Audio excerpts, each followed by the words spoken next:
Imyiyereko yo gutanga ipeti rya ofisiye iba ibereye ijisho kubera uko iba iteguye, imyambarire y'abayitabiriye n'ingufu bari gukoresha muri iyo myiyereko. Ariko benshi muri mwe hari ibintu mutajya mwibaza, ese ubundi babaho bate bano basore n'inkumi? Batozwa bate mu kigo cya gisirikare giherereye i Gako? Amashusho yasohowe na Minisiteri y'Ingabo z'u Rwanda ahina mu ncamake uko imibereho y'umusirikare utegurirwa guhabwa ipeti rya Second Lieutenant iba yifashe mu kigo cya Gako.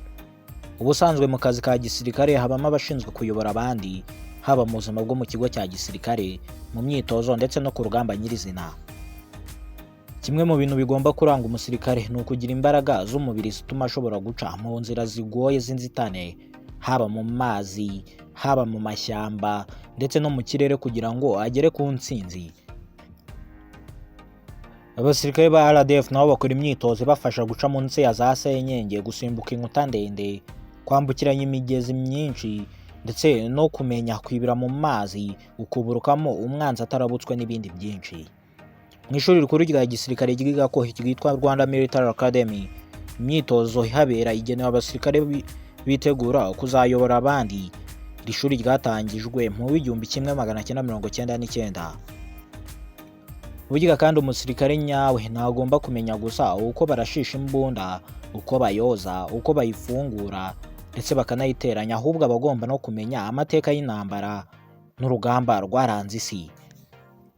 Agomba kandi kumenya imitekerereze igenga umusirikare, hakamenya imitekerereze y'abasivili ndetse n'amategeko agenga intambara, amasezerano mpuzamahanga arengera abasivile mu bihe by'intambara ndetse n'ibindi byinshi. Abasirikare kandi baba bagomba kuba barigishijwe imvugo z'ubutwari. Urugero rw'imwe mu mvugo izwi kuri RDF igira iti: umusirikare nyawe ntarwana kuko yanze ikiri imbere ye, ahubwo arwana kuko akunze ikiri inyuma ye kugira ngo akirinde. Mu kigo cya gisirikare cya Gako, abasirikare bahatorezwa kuzaba aba ofisiye bato, bigishwa amasomo agera kuri 7. Ayo nta yandi ni ubuvuzi, ubukanishi, ubumenyamuntu n'ubumenyi bwa gisirikare, ubugenge, ubutabire, imibare ndetse n'ibinyabuzima.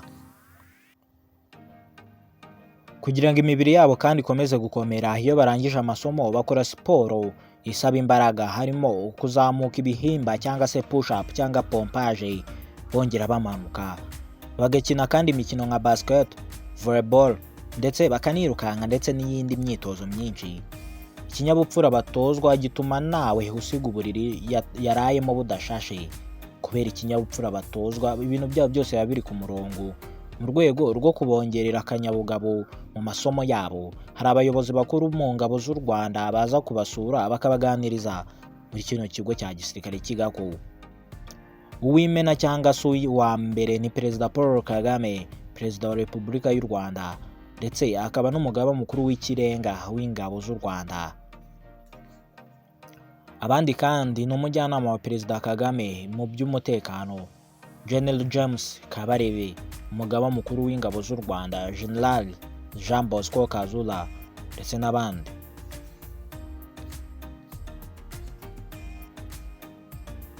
Reka nkubwire ngo noneho umusozo w'ikiganiro nagutegure, njye wakikugezagaho nitwa Kwibuka Ronje. Nimba wari mushya nukanda subscribe ndetse usige na comment. Amahoro y'Imana akomeze kubana namwe.